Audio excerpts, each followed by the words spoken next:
Hello everyone, welcome back to the Toy Corner. My name is Fett and today we're going to take a look at a mashup that has been decades in the making. I present to you the Turtles of Grayskull, and we have all 4 turtles. When I heard they were going to have a toy line that crossed over the Teenage Mutant Ninja Turtles and Masters of the Universe, I knew that I had to, at the very least, get all 4 turtles. The Ninja Turtles were my childhood, and Masters of the Universe represents my adulthood, at least the journey into collecting. All 4 turtles were not released in the same wave. Leonardo and Donatello are from Wave 1, Raphael is from Wave 2, and Michelangelo is from Wave 3. Honestly, I think this was a smart move on Mattel's part, because for the people who were just interested in the Ninja Turtles, this kept them watching the line to see which figures were coming out, and maybe they'd pick up a few others outside of just the Turtles. Whereas if they had just released all the Turtles at once, a lot of people probably would have bought those, and then dropped the rest of the line. But we're not here to theorize, we're here to open some toys, so let's get started.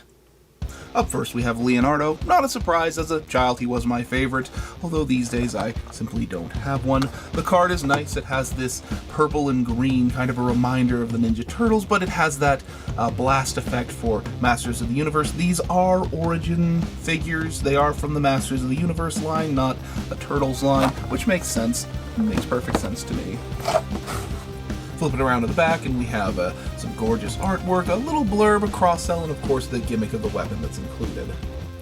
We're not here for blurbs or anything else, we're here to open up this turtle, so let's get Leo off his card. And here we get an up-close look at Leonardo out of the package holding his swords, although he doesn't hold them very well because, well, they're one sword cut in half. Detail-wise, the figure has a really nice paint job. He has some sort of metallic blue to him, some nice metallic silver that pops out great against the color, the shade of green that they chose, which would have been interesting if they went with the old 80s color schemes for the Turtles, but, you know, this works well. This works just fine. He, of course, has the origin-style body, super muscular, thin waist, even though his shell should be sort of making him a more round color. But all in all, he's a very interesting looking figure, although the shell also looks kind of like it's upside down. I don't know. As an Origins figure, he is a modular figure, in case you didn't know. He has designs to come apart and fit together with other Origins figures.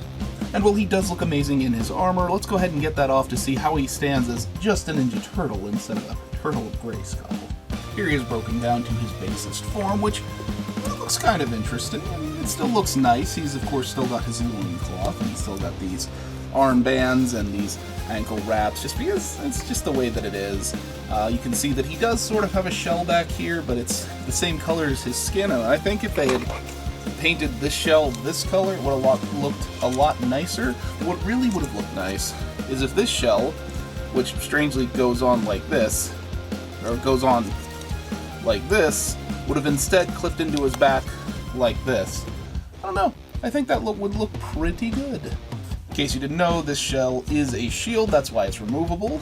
And you could have still done that, but still had it plug into his back so he would have gotten that turtle look. I don't know. The midsection here, the shell sort of does give me a Battletoads vibe, but maybe they were sort of going to emulate, just to make it look more like the Japanese turtle toys that were out in the 90s. I'm not entirely sure. Armored up is how this figure looks best, and that's honestly how it should look in display best. Little nitpicks aside, I really enjoy this. I think I'm going to have a lot of fun collecting the rest of the line. Accessories-wise, outside of the changeable armor, all he really comes with is the sword, which does combine back into a singular sword. A singular sword that, when it is combined, he holds much better, because the problem is that the handle splits in half too, so instead of this full handle, you only have half of the handle. It just doesn't work out too well. He does have a belt loop on the back, but the sword is just, it's a little bit too, I don't want to force it in there. It's a bit too snug, a bit too big to get in there. That's a shame. Weapon storage is usually pretty good with the Origins figures with He-Man, so it's a little bit of a shame that the Ninja Turtles, so far, the Leonardo, is not able to store his weapon. That's, the weapon's kind of a letdown, but other than that, let's, very happy with the figure. Let's move on. I suppose I should point out that each one comes with a comic book explaining how the Turtles ended up crossing over with He-Man. I haven't read it yet, but I probably will give it a read before I hand it off to my son. Next up has to be Donatello, not because he was a second favorite. I always really liked all the rest of the Turtles even. Again, Leonardo really only had an advantage because of his swords. No, just Donatello must be next. There is a reason for that, but I'll let someone guess it if they want to. The card on Donatello is mostly the same, although it is slightly different, as there's no blurb, and there's no title under Donatello's name. Now, what that means is that this was one of the international releases. If it has a title underneath and a blurb on the back, it's the US release. If it does not, it is the international release. The figures themselves are exactly the same, it's just a little bit there. If you care about that, then be wary of buying on Amazon, I suppose. Alright, let's open them up.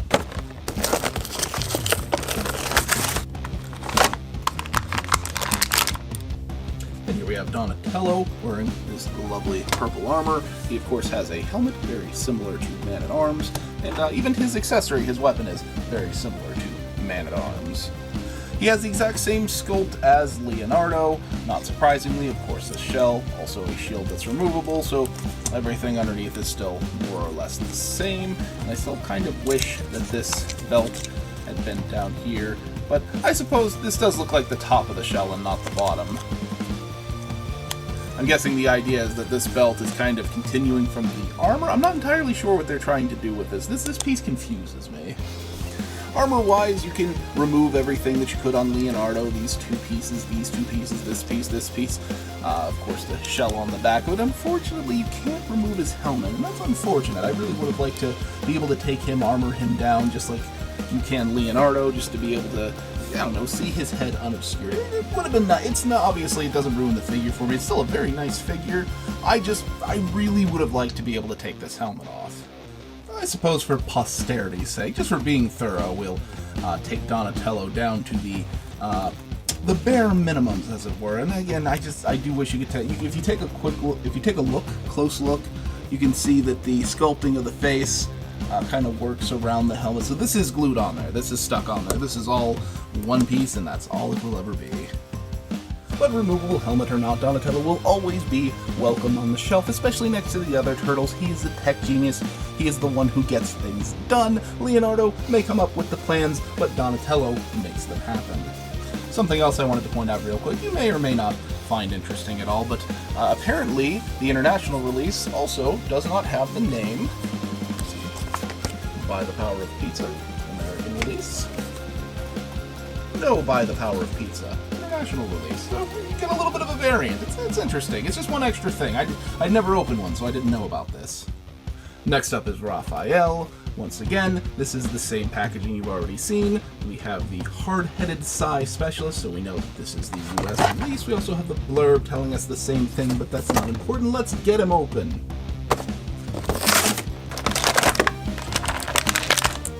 Alright, here's Raphael, sporting armor that's definitely invoking Ram Man, which for the hard-headed, hot-headed turtle makes a lot of sense to me. Of course, he has the same shield.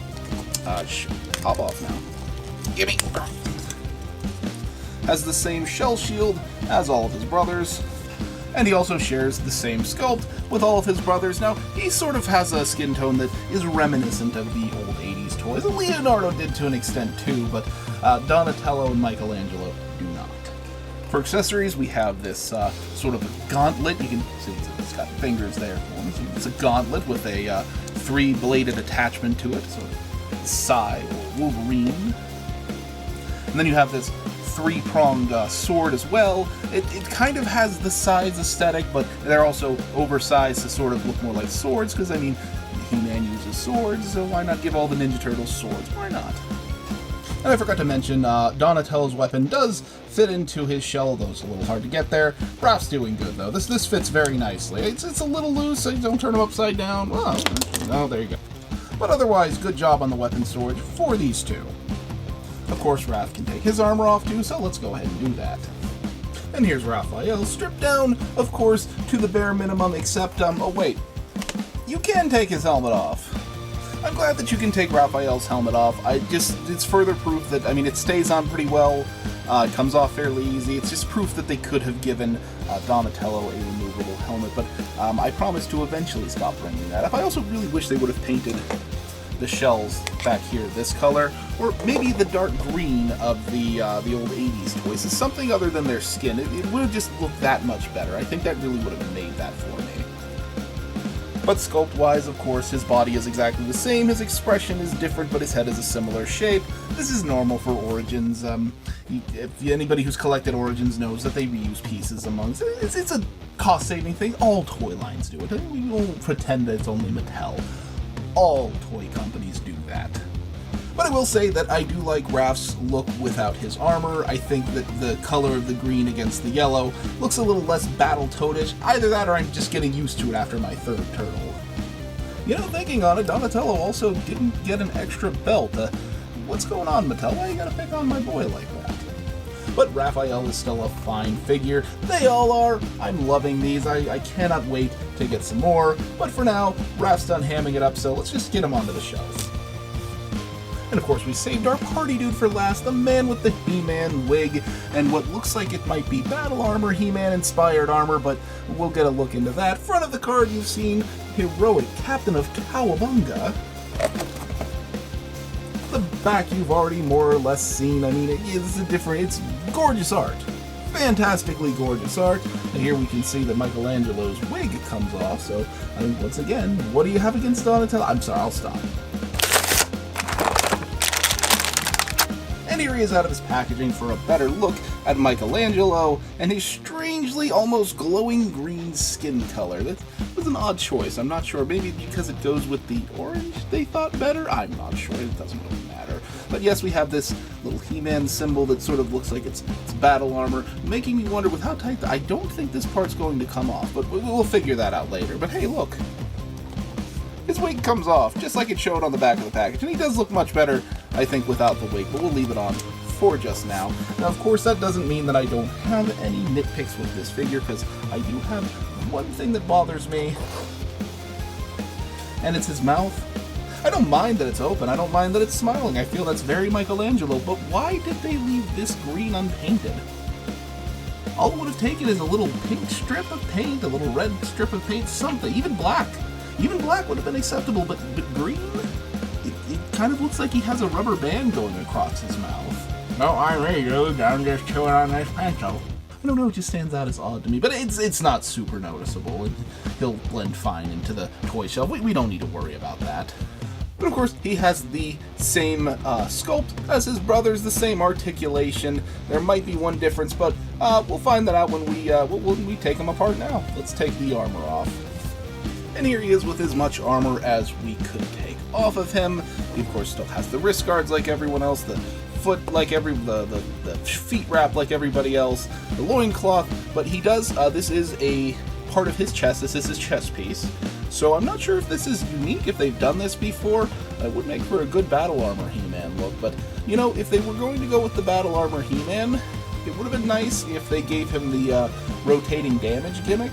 I think that would have been interesting to see. It would have made him a little bit thicker, maybe, but I don't know. I think they could have pulled it off pretty well. Of course, he has the M for Michelangelo instead of the H for He-Man.